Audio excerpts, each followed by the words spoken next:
যুক্তরাজ্যের প্রধানমন্ত্রী Keir Starmer সরাসরি ডক্টর মোহাম্মদ ইউনূসকে প্রত্যাখ্যান করেছেন। বাংলাদেশে কি এমন জরুরি অবস্থা ঘটলো যে হঠাৎ করে পুলিশের তরফ থেকে সতর্ক অবস্থায় অবস্থান নিতে হলো? এতে মোহাম্মদ ইউনূসের আসল চেহারা কিন্তু আন্তর্জাতিক স্তরে এক্সপোজড হয়ে যায়। এদিকে লন্ডনে ডক্টর ইউনূসের উপর একে একে অনেক প্রভাব পড়ছে। আজ লন্ডন সরকার তার সাথে বৈঠক না করে অপমানিত করেছে। বাংলাদেশের এবার কি হবে? আন্তর্জাতিক চাপও বাংলাদেশের উপরে। একেবারে দিনের শুরুতে সকাল ডক্টর মোহাম্মদ ইউনূসের জন্য লন্ডন থেকে চলে আসলো একটি মহা দুঃসংবাদ। আর এই দুঃসংবাদের সঙ্গে অতঃপরভাবে জড়িয়ে আছে ডক্টর মোহাম্মদ ইউনূসের পশ্চিমা বিশ্বে যে মান সম্মান, সেই মান সম্মানের বিষয়ে মহা লজ্জিত হওয়া কিছু ঘটনা। দর্শক, এবারের যুক্তরাজ্য সফর যে উদ্দেশ্য নিয়ে ডক্টর মোহাম্মদ ইউনূস গিয়েছিলেন, সেই উদ্দেশ্য পুরোপুরি জলে গিয়েছে। দর্শক, যখন আলোচনা ছিল যে প্রফেসর ইউনূস যখন ইংল্যান্ড সফর করছেন, তখন বিভিন্ন দিক থেকে খবর আসছিল শেখ হাসিনা পুত্র সজীব ওয়াজেদ জয় তিনি আমেরিকা থেকে ইংল্যান্ডে যাবেন এবং ইংল্যান্ডে গিয়ে ইংল্যান্ডের আওয়ামী লীগের নেতাকর্মীদের চাঙ্গা করবেন এবং প্রধান উপদেষ্টা প্রফেসর ইউনূসের বিরুদ্ধে এক ধরনের গণজোয়ার তৈরি করার চেষ্টা করবেন। কিন্তু ইউনূস মহাজন এবং তার শেষ সঙ্গীদের ধোঁকাবাজি সবখানে। বাংলাদেশের মিডিয়া বলছে এই সফর সরকারি, ব্রিটিশ সরকারের আমন্ত্রণ হলে নিশ্চিতভাবেই সরকারের পক্ষ থেকে কেউ না কেউ থাকতেন। যুক্তরাজ্যের 4 দিনের সরকারি সফরে ব্যস্ত সময় পার করছেন বাংলাদেশের অন্তর্বর্তীকালীন সরকারের প্রধান উপদেষ্টা ডক্টর মোহাম্মদ ইউনূস। বেজ্জতির চূড়ান্তটা হলো নাকি হতে বাকি থাকলো কিছু।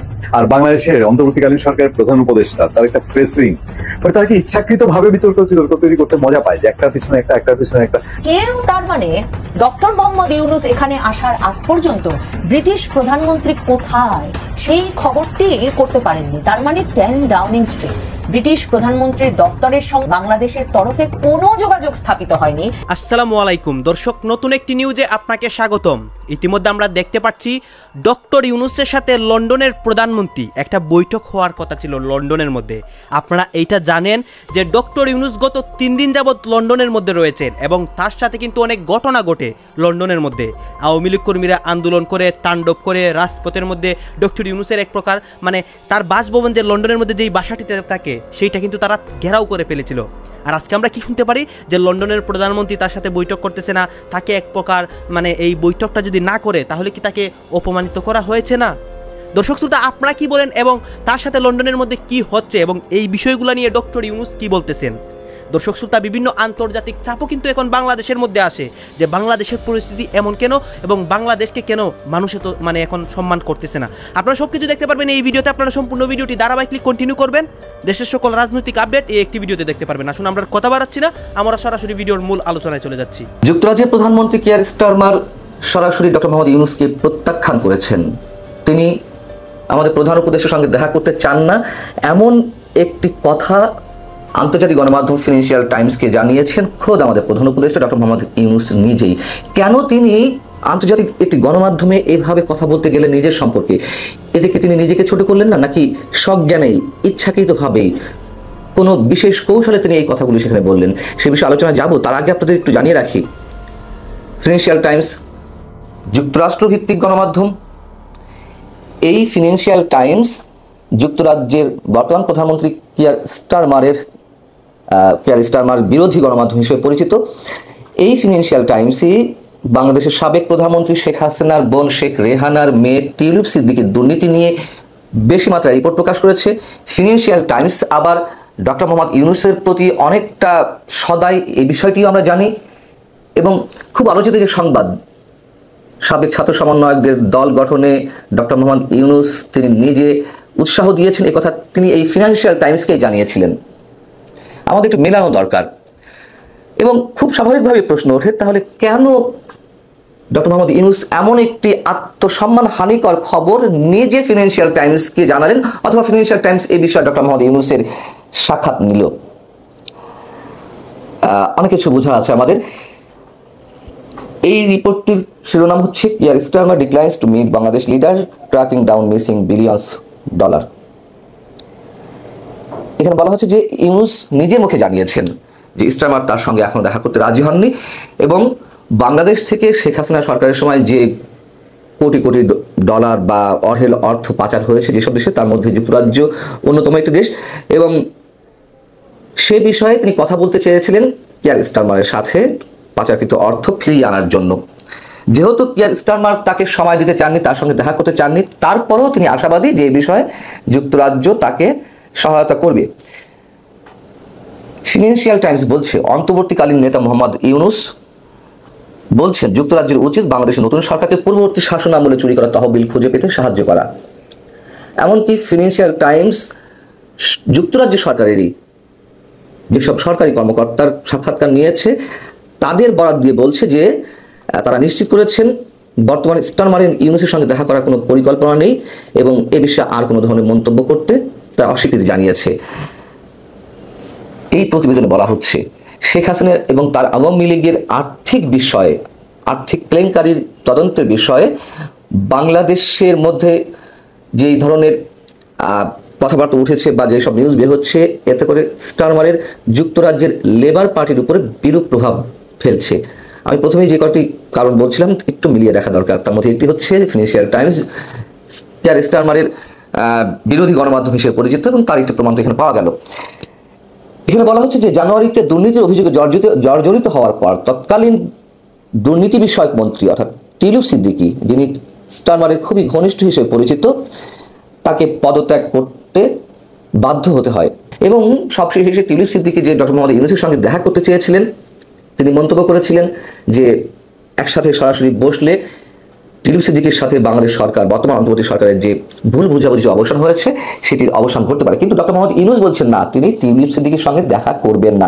একেবারে দিনের শুরুতে সকাল ডক্টর মোহাম্মদ ইউনুসের জন্য লন্ডন থেকে চলে আসলো একটি মহা দুঃসংবাদ। আর এই দুঃসংবাদের সঙ্গে অতঃপরভাবে জড়িয়ে আছে ডক্টর মোহাম্মদ ইউনুসের পশ্চিমা বিশ্বে যে মান সম্মান, সেই মান সম্মানের বিষয়ে মহা লজ্জিত হওয়া কিছু ঘটনা।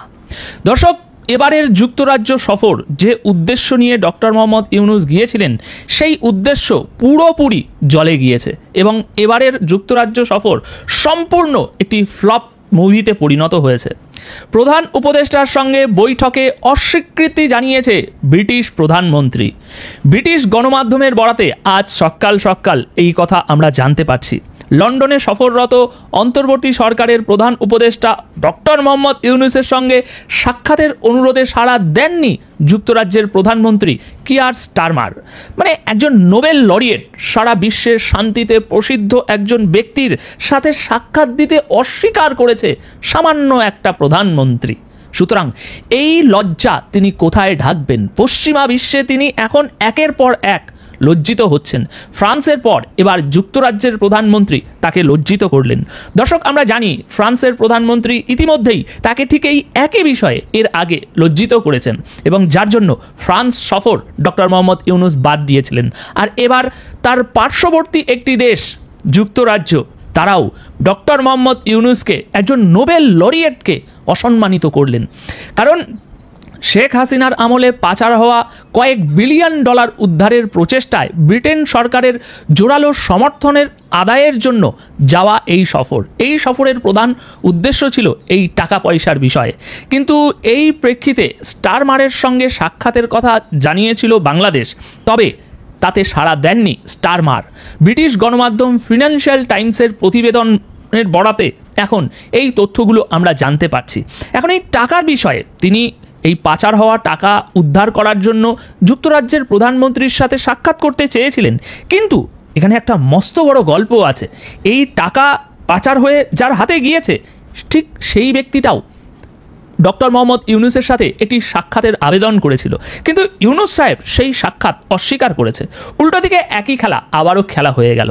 কেন আসছে সেই বিষয়ে, কিন্তু তার আগে বলি একটুখানি, তিনি যে এই বারবার সারা বিশ্বের বিভিন্ন মানুষকে নৈতিকতা শেখান, দায়িত্ব শেখান, অথচ তার নিজের দেশে আজ ধর্মীয় উগ্রপন্থা এইভাবে মাথাচাড়া দিয়ে উঠেছে যে আগামী আর কয়েক বছর এই মোহাম্মদ ইউনুসের শাসন পরিচালিত হলে আফগানিস্তানের ডুপ্লিকেট একটা দেশ তৈরি হবে বাংলাদেশ, তাতে কোনো সন্দেহ নেই। অথচ তিনি সারা বিশ্বে শান্তির বাণী, গণতন্ত্র, বিভিন্ন কিছু শেখান বিভিন্ন নেতা মন্ত্রীদের। তো সেই একই ধারাবাহিকতায় যুক্তরাজ্যের প্রধানমন্ত্রীকেও তিনি কিছু নৈতিকতা শেখাতে গিয়েছিলেন, আর সেখানেই চাপেটা ঘাত হয়ে গিয়েছে ডক্টর মোহাম্মদ ইউনুসের মুখে। কারণ যুক্তরাজ্যের উচিত, ডক্টর মোহাম্মদ ইউনুস শেখাচ্ছেন যুক্তরাজ্যের কোনটা উচিত আর কোনটা অনুচিত। যুক্তরাজ্যের উচিত আইনগতভাবে এবং নৈতিকভাবে বাংলাদেশকে এই বিষয়ে সহায়তা করার জন্য বাধ্য বোধ করা। বাংলাদেশকে সহযোগিতা করা ব্রিটেনের নৈতিক দায়িত্ব। সুতরাং এই নৈতিক দায়িত্ব, তারপরে সহায়তা করার জন্য বাধ্যবোধ করা, এই সমস্ত কিছু জ্ঞান দিতে গিয়ে, নৈতিকতা শেখাতে গিয়ে তিনি আজ চাপেটাঘাতের মুখে পড়েছে। ভাই, যুক্তরাজ্যের প্রধানমন্ত্রীকে এই ভোগাস ফেক নোবেল আইডিধারী একজন 85 বছরের বৃদ্ধ শেখাতে গিয়েছিল নৈতিকতা, কিন্তু এখন তিনি এতটাই লজ্জিত হয়েছেন পশ্চিমা বিশ্বে, সে আর বলার মতো কিছু নেই। হায় রে হায়, যবে থেকে আমেরিকার জো বাইডেন সরকার গিয়েছে তবে থেকে নোবেল লরিয়েটকে কেউ আর পাত্তা দিচ্ছে না। তো এবার আসি আপনাদেরকে, প্রধান উপদেষ্টা বলছেন তার মানে ব্রিটেনের প্রধানমন্ত্রীর সঙ্গে আমার সরাসরি কোনো আলোচনা হয়নি। এখানেও কত বড় একটা ভাঁওতাবাজি দেখুন। তিনি এখন ব্রিটেনে বসে বলছে যে ব্রিটেনের প্রধানমন্ত্রীর সঙ্গে আমার সরাসরি কোনো আলোচনা হয়নি, অথচ এই ব্রিটেন সফরের আগে সারা দেশে কতই না ঢেঁড়া পেটানো হলো। একটা ব্যক্তিগত সফরকে সরকারি সফর বানানো হলো এবং যুক্তরাজ্যের প্রধানমন্ত্রীর সাথে আমাদের একটা সাক্ষাৎ হবে, বৈঠক হবে, দুই দেশের বাণিজ্যিক সম্পর্ক নিয়ে কথা হবে এবং সর্বোপরি এই পাচার হওয়া টাকা নিয়ে বিশাল একটা আলোচনা হবে। একেবারে সপ্তাহখানিক ধরে প্রেস সচিব ফুল পাওয়ারে হেঁকে দিল, সারা দেশের মানুষকে একেবারে বিশাল কিছু একটা সংবাদ শোনালো। কিন্তু এখন আমরা জানতে পারছি যে প্রধান উপদেষ্টার সঙ্গে প্রধানমন্ত্রীর সরাসরি কোনো আলোচনাই হয়নি। তাহলে ভাই, আলোচনা যখন হয়নি, আপনারা যখন নিশ্চিত নন, তাহলে সারা দেশে এই ঢেঁড়াটা কেন পিটিয়েছিলেন? সুতরাং বুঝতে পারছেন এই সরকারের মধ্যে গোলযোগ, যান্ত্রিক গোলযোগ কত রকম আছে, বিভিন্ন প্রকারের যান্ত্রিক গোলযোগ রয়েছে এই সরকারের ভিতরে। বাংলাদেশের দায়িত্ব নেওয়ার পর মোহাম্মদ ইউনূস একের পর এক স্বৈরাচারী সিদ্ধান্ত যেভাবে বাংলাদেশে ইমপ্লিমেন্ট করেছেন, এতে মোহাম্মদ ইউনূসের আসল চেহারা কিন্তু আন্তর্জাতিক স্তরে এক্সপোজড হয়ে যায়। এবার তিনি আন্তর্জাতিক একাধিক দেশে ট্যুর করতে শুরু করেন। শেষ 10 মাসে তিনি 11টি সফর করেছেন। আজকের দিনে দাঁড়িয়ে যারা এই ভিডিও দেখছেন, আপনারা কেউ কি বলতে পারবেন শেষ 11টি আন্তর্জাতিক সফরে বাংলাদেশের জন্য 11টি এমন কিছু মোহাম্মদ ইউনূস করেছেন যা নিয়ে রীতিমতো হইচই পড়ে যেতে পারে? কিছুদিন আগে শুনছিলাম স্টারলিংক নাকি বাংলাদেশে আসছেন। আমরা জানতাম এই পুরো বিষয়টি হয়তো বাংলাদেশের সরকারের সঙ্গে স্টারলিংক অর্থাৎ ইলন মাস্কের কোম্পানি হবে, কিন্তু আমরা কি দেখলাম? আমরা দেখলাম স্টারলিংকের সঙ্গে মোহাম্মদ ইউনূসের যে ব্যাংক, গ্রামীণ ব্যাংক, তাদের একাধিক কর্তার কথাবার্তা হয়েছে। অর্থাৎ বাংলাদেশের মসনদকে সিঁড়ি হিসাবে ব্যবহার করে তিনি নিজের আখের গোছানোর চেষ্টা করছেন। তবুও এক শ্রেণীর বাংলাদেশের মিডিয়া এখনো এই মোহাম্মদ ইউনূসের আসল চেহারাটা বাংলাদেশের মানুষকে জানাতেই চাইছে না। তবে তারা জানাতে চাক বা না চাক, মোহাম্মদ ইউনূস লন্ডনে গিয়ে এবার যে পরিস্থিতির মুখে পড়লেন, এতে যেটুকু সম্মান মোহাম্মদ ইউনূসের বেঁচে ছিল সেটুকু আর থাকলো না। 150 জনের বেশি বাংলাদেশি জনগণ, নাগরিক, তারা মোহাম্মদ ইউনূসকে ঘিরে ধরে বিক্ষোভ করলেন এবং তারা বিক্ষোভ দেখানোর সময় যে কথাবার্তাগুলো বললেন এবং যেগুলো নিয়ে আন্তর্জাতিক স্তরে বিভিন্ন জায়গায় ছিচি পড়ে গেছে, তারপরে মোহাম্মদ ইউনূসের আসল ভাবমূর্তি আন্তর্জাতিক স্তরে অন্তত লন্ডনের মতো একটি জায়গায় গিয়ে সকলের সামনে কিন্তু এক্সপোজ হয়ে যায়। তারা কি বলেছেন, যারা বিক্ষোভ দেখিয়েছেন তারা যে কথাগুলো বলেছেন, দেখবেন আমি একাধিক ভিডিওতে এই কথাগুলি আপনাদের সামনে বলেছি। বাংলাদেশের নাগরিককে আপনারা কিছুদিন বোকা বানাতে পারবেন, কিন্তু দিনের পর দিন আসলে বাংলাদেশের যে চেহারা মোহাম্মদ ইউনূস দিলেন, এতে সাধারণ জনগণ যে এবার জাগবে সেটাই কিন্তু স্বাভাবিক ছিল। আজকে মোহাম্মদ ইউনূস সেটাই হয়তো রিয়েলাইজ করলেন এবং যতদিন মোহাম্মদ ইউনূস আন্তর্জাতিক ক্ষেত্রে একের পর এক দেশ যাবেন, আমার দৃঢ় বিশ্বাস এই আতঙ্ক ওনাকে তাড়া করে বেড়াবে এবং এই আতঙ্ক নিয়েই উনি হয়তো কোনো না কোনো দিন বাংলাদেশ ছাড়া হবেন। যারা বিক্ষোভ দেখালেন তারা বললেন মোহাম্মদ ইউনূসের সময় শেষ 10 মাসে সব থেকে বেশি হিউম্যান রাইটস ভায়োলেশন হয়েছে। ভারত বারবার বলেছে হিন্দুদের উপর অত্যাচার মোহাম্মদ ইউনূসের সময় চরম জায়গায় গিয়ে পৌঁছেছে।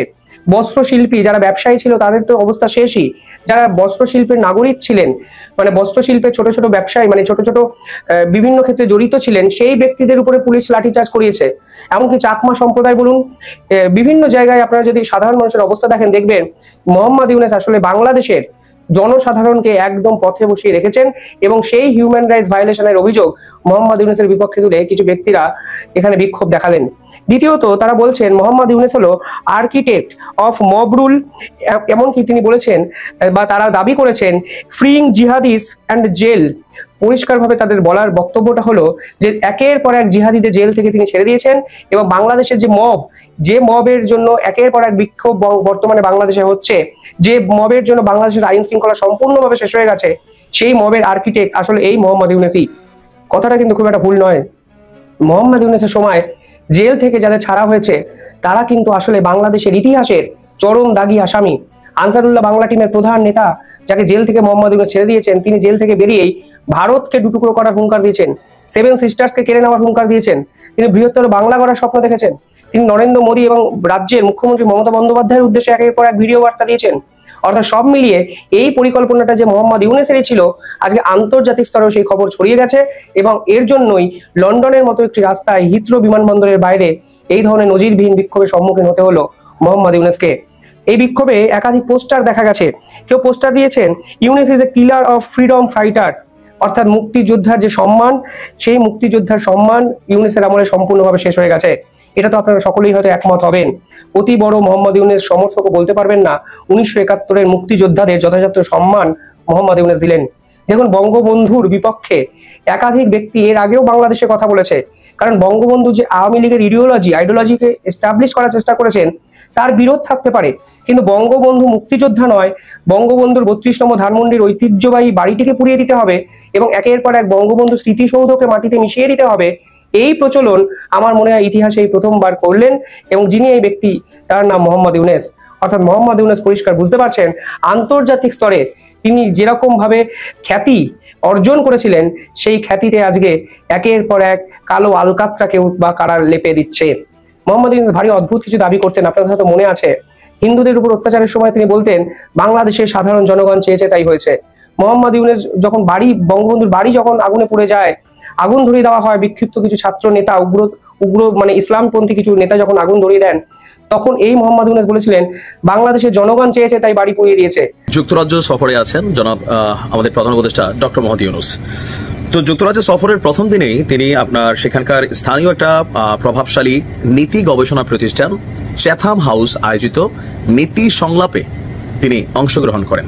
তো সেখানে বেশ কিছু বিষয় নিয়ে তার কাছে সাংবাদিক যিনি আছেন প্রশ্ন করেছেন, এমনকি ডক্টর মোহাম্মদ ইউনূসের খোলামেলা উত্তর ছিল। তো এখানে অনেকগুলো উত্তর তিনি দিয়েছেন যেগুলো কিছু আইকনিক অর্থ বহন করে। আমরা যে জিনিসটাতে দেখছি যে রাজনৈতিক দলগুলোর মধ্যে নবগঠিত যে রাজনৈতিক দল এনসিপি, এই দলটার প্রতি বরাবরই ডক্টর মোহাম্মদ ইউনূসের একটা স্নেহ রয়েছে, ভালোবাসা রয়েছে। বা একবার তিনি বলছিলেনই, ছাত্ররা বলছিল তাদেরকে মানুষ ভোট দিবে কিনা বা ক্ষমতায় আসতে পারবে কিনা, তিনি এনকারেজ করেছেন, উৎসাহ দিয়েছেন। ইভেন আনটিল নাও এনসিপির প্রতি ওনার একটা অ্যাপয়েন্টমেন্ট পাওয়ার জন্য বলেন, যে কোনো আবেগের জায়গা বলেন, সিদ্ধান্তের জায়গা বলেন, এনসিপি কিন্তু যথেষ্ট প্রভাবিত করে। তবে এনসিপির জন্য দুঃসংবাদ হচ্ছে, মাঝখানে আপনাদের খেয়াল থাকার কথা যে সার্জিস একটা বক্তব্য দিয়েছিল যে ডক্টর মোহাম্মদ ইউনূসকে 5 বছর বাংলাদেশের ক্ষমতায় রাখা উচিত, তবে কোন সিস্টেমে থাকবেন, নির্বাচিত নাকি অনির্বাচিত। তখন আলোচনা আসছিল যে এই সরকারটা যখন শেষ হবে তখন ওনার জন্য 2টা অপশন তৈরি হতে পারে উইথ অনার। সেটা হচ্ছে ধরেন বিএনপি যদি ক্ষমতা যায় তাহলে ওনাকে রাষ্ট্রপতি করা যেতে পারে, যেহেতু তিনি একটা আইকনিক খেলোয়াড়। আর অথবা এই সরকার পরিবর্তনের পর ডক্টর মোহাম্মদ ইউনূস তিনি খোদ এনসিপি দলটির নেতৃত্বে আসতে পারেন, কারণ এনসিপিতে আইডিয়ালিজমের জায়গাতে আসলে কেউই নেই। আর যারা এখন আছেন তারাও কেউ সাবেক ছাত্রলীগ, আবার গণ অধিকার পরিষদ, তাদের আইডিয়ালিজম যে সামনে আছে, হ্যাঁ এনসিপিতে এই একটা ক্যারেক্টার আছে, এই ক্যারেক্টারটা প্রধানমন্ত্রী হওয়ার যোগ্য অথবা প্রেসিডেন্ট হওয়ার যোগ্য কোনো খেলোয়াড় কিন্তু নাই। যারা আছে লোকাল খেলোয়াড়, তাদেরকে দিয়ে দলের ভবিষ্যৎ খুব বেশি দূর যাবে না, তারা হায়ারিং করারও ট্রাই করছে। তো কেউ কেউ বলছিল যে ডক্টর মোহাম্মদ ইউনূস ভবিষ্যতে তিনি হয়তো এনসিপিতে যাবেন, মানে তিনি ক্ষমতা পরিবর্তন শেষে বিএনপির হাতে ক্ষমতা যাক বা যার হাতে যাক, হয়তো তিনি প্রেসিডেন্ট পদে তাকে ওয়েলকাম করলে তিনি আসতে পারেন, প্রস্তাবনাকে দিয়েছিলেন, অথবা তাকে এনসিপির প্রধান একটা ভূমিকায় দেখা যেতে পারে। কিন্তু ডক্টর মোহাম্মদ ইউনূসের আসলে পরিকল্পনাটা কি? এত লম্বা বক্তব্যের পর যেটা আমরা বুঝতে চাচ্ছি, ওই আপনার যে নীতি গবেষণা প্রতিষ্ঠান চ্যাথাম হাউস, সেই সাংবাদিক প্রধান উপদেষ্টাকে প্রশ্ন করেছেন, বাংলাদেশে একটি উল্লেখযোগ্য সংখ্যক মানুষ রাজনৈতিক ব্যবস্থার প্রতি স্পষ্টই হতাশ, এটা কিন্তু সত্য। নির্বাচন শেষ হয়ে গেলে এবং একটি গণতান্ত্রিক নির্বাচিত সরকার ক্ষমতায় এলে আপনি কি সেই সরকারের অংশ হতে আগ্রহী? প্রশ্ন করছেন যে আগামী দিনে যদি জামাত ক্ষমতায় আসে এনসিপির সাথে অথবা বিএনপি ক্ষমতায় আসে, তাহলে সেই সরকারের অংশ মানে প্রেসিডেন্ট পদটা অথবা প্রধানমন্ত্রী পদটা, আমার ধারণা প্রধানমন্ত্রী হতে পারবে না, প্রেসিডেন্ট, তো প্রেসিডেন্ট পদটাতে তিনি আগ্রহী কিনা? তো তিনি হাস্যোজ্জ্বল ভাবে বলছিলেন no way, no way, repeat করছেন একদমই না, একদমই না। তিনি বলছেন যে আমার মনে হয় আমাদের মন্ত্রিসভার কেউই নতুন সরকারের অংশ হওয়ার ইচ্ছা পোষণ করে না। তার মানে আগামী দিনে এনসিপি ক্ষমতায় আসুক অথবা বিএনপি ক্ষমতায় আসুক, এনসিপি জামাত একসাথে আসবে, বেশিরভাগ আলোচনা আমরা শুনছি, তো যারাই আসুক সেই সরকারে তিনি কানেক্টেড হবেন না। উনার বক্তব্য হচ্ছে আমাদের মূল দায়িত্ব হচ্ছে একটি সুন্দর এবং শান্তিপূর্ণ নির্বাচিত সরকারের কাছে ক্ষমতা হস্তান্তর করা এবং জনগণের সন্তুষ্টিকে নিশ্চিত করা। এটি আমাদের কাছে অত্যন্ত গুরুত্বপূর্ণ, কারণ নির্বাচন যদি সঠিক না হয় তাহলে এই বিষয়টার আর সমাধান হবে না। ইভেন 17 বছর পর আমরা সত্যিকারের একটি নির্বাচন করতে যাচ্ছি, যা আমাদের ইতিহাসে সবচেয়ে সুন্দর নির্বাচন হবে। তার মানে রাজনীতি নিয়ে ডক্টর মোহাম্মদ ইউনূসকে নিয়ে এই মুহূর্তে মার্কেটে যতগুলো আলোচনা চলছে, এনসিপির সাথে কানেক্টেড করে অথবা প্রেসিডেন্ট পদে অন্য দল থেকে ওনাকে অনার করে ডাক দিলেও তিনি রাজনীতিতে আসবেন না। এখন এই খবরটাতে বিএনপির মন খারাপ হওয়ার কিছু নাই, কারণ সন্দেহ আছে তারা ডক্টর ইউনূসকে প্রেসিডেন্ট চাইবে কিনা। আমার মনে হয় না চাইবে, কারণ তারেক রহমান আছেন, বেগম খালেদা জিয়া আছেন, দুজনে দুটো গুরুত্বপূর্ণ পদ দায়িত্ব পালন করবেন। বাকি আছে জামাত যদি ক্ষমতায় যায়। জামাত ক্ষমতায় যাওয়া মানে হচ্ছে এনসিপিও তাদের সাথে ক্ষমতায় যাওয়া, 10, 15, 20টা আসন যাই হোক, 5টা পাক। তো সেই সরকারের প্রেসিডেন্ট পদে যাওয়ার চান্স আছে, বা সিস্টেমটা বা অপশনটা হয়তো খালি ছিল, কিন্তু ডক্টর মোহাম্মদ ইউনূস বলে দিয়েছেন তিনি কোনো রাজনৈতিক দলের সাথে কানেক্ট হবেন না। এই খবরটা কোথাও না কোথাও এনসিপির জন্য একটু ধাক্কা এই কারণে যে এনসিপিকে আগামী দিনে বাংলাদেশের ক্ষমতায় আসতে হলে তাদেরকে কিছু ফিগার আউট করতে হবে। খালেদা জিয়া কেন ইউনূসকে ডিস্টার্ব করতে চান না, এই যে একটা মন্তব্য আমি করলাম, তার কিছু বাস্তবসম্মত কারণ আছে। আপনারা যারা ওয়ালে আমাদের বাংলাদেশ সংক্রান্ত ভিডিওগুলো নিয়মিত অনুসরণ করেন, তাদের আমি খুব বিনয়ের সঙ্গে বলতে পারি যে গত 4-5 মাস যাবত আমি অন্তত 6 থেকে 7খানা ভিডিও করেছি, যে ভিডিওতে আমি প্রশ্ন তুলেছি, বলার চেষ্টা করেছি যে মোহাম্মদ ইউনূস সরকারের যে সার্বিক ব্যর্থতা, সেই ব্যর্থতার বিরুদ্ধে এই মুহূর্তে বাংলাদেশে সবচেয়ে বৃহত্তম দল বিএনপি তারা মোটেই সক্রিয় নয়। বিএনপি বৃহত্তম দল এই কারণে যে আওয়ামী লীগ গত বছর 5 আগস্ট থেকে তারা দেশে সেইভাবে সক্রিয় নয়, তাদের নেত্রী দেশের বাইরে, এবং সম্প্রতি মে মাসে তাদেরকে তো তাদের কার্যকলাপও নিষিদ্ধ করে দেওয়া হয়েছে। ফলে দেশে যে সরকারটি আছে সেই সরকারের উপরে নজরদারির দায়িত্বটা কিন্তু মূলত বাংলাদেশ ন্যাশনালিস্ট পার্টি বা বিএনপির। অর্থাৎ সরকার যে জন আকাঙ্ক্ষার কথা বলে প্রতিষ্ঠিত হয়েছিল, সেই জন আকাঙ্ক্ষা যে জন অসন্তোষে পরিণত হয়েছে, এই পরিস্থিতি তৈরি হওয়ার একটা অন্যতম কারণ কিন্তু বিএনপির নীরবতা বা সক্রিয়তার অভাব। আমি একাধিক ভিডিওতে বলেছি যে বিএনপি যত গর্জায় তত বর্ষায় না। অর্থাৎ তারা অনেক কথা বলেন, তারেক জিয়া লন্ডন থেকে ভার্চুয়াল মাধ্যমে অনেক বড় বড় কথা বলেন, মির্জা ফখরুল বলেন, সালাউদ্দিন আহমেদ বলেন, আরো অনেকে বলেন, রিজভী সাহেব বলেন, কিন্তু এই গর্জনের কোনো প্রতিক্রিয়া দেখা যায় না। তারা একটা করে সভা করেন এবং সেই সভাটা ভার্চুয়াল মাধ্যমে। আপনারা তো দেখলেন এখানে কি কথা হচ্ছে, অনেকে কিন্তু অনেক কথা বলতেছে, অনেকে আলোচনা করতেছে, অনেকে সমালোচনা করতেছে দেশের বিভিন্ন অবস্থা এবং দেশের বিভিন্ন পরিস্থিতি নিয়ে সবাই সবার মন্তব্য প্রকাশ করতেছে, এবং তাদের মন্তব্যগুলো দেখে আমরা অনেক কিছু বুঝতে পারি যে দেশের মধ্যে কি হচ্ছে এবং কি পরিস্থিতি চলতেছে। দর্শক তো আপনারা এটা জানেন যে ডক্টর ইউনূসের লন্ডন সফরকে কেন্দ্র করে, তার যে 2 দিন যাবত লন্ডনে রয়েছেন, এটা নিয়ে অনেকে আলোচনা করতেছে, সমালোচনা করতেছে, কি কি হচ্ছে এই বিষয়গুলোর সাথে, মানে এতক্ষণ আপনাদেরকে যে এই বক্তব্যগুলো দেখিয়েছি এইগুলোর সাথে আপনারা একমত পোষণ করেন নাকি দ্বিমত পোষণ করেন, এটা আপনারা অবশ্যই কমেন্ট বক্সে লিখে যাবেন। আর হ্যাঁ, তখন আপনাদেরকে আমরা যা কিছু দেখিয়েছি সবকিছু আমরা সোশ্যাল মিডিয়া থেকে সংগ্রহ করেছি, এখানে আমাদের নিজস্ব কোনো মন্তব্য নেই বা নিজস্ব কোনো সিদ্ধান্ত নেই। সর্বশেষ আপনাদের কাছে আমাদেরকে রিকোয়েস্ট থাকবে, আপনারা আমাদের চ্যানেলের নতুন দর্শক হয়ে থাকলে চ্যানেলটি সাবস্ক্রাইব করবেন এবং পাশে থাকা বেল বাটনটি বাজাবেন, যাতে করে নেক্সট ভিডিওটা সবার আগে আপনাদের কাছে পৌঁছায়। ধন্যবাদ।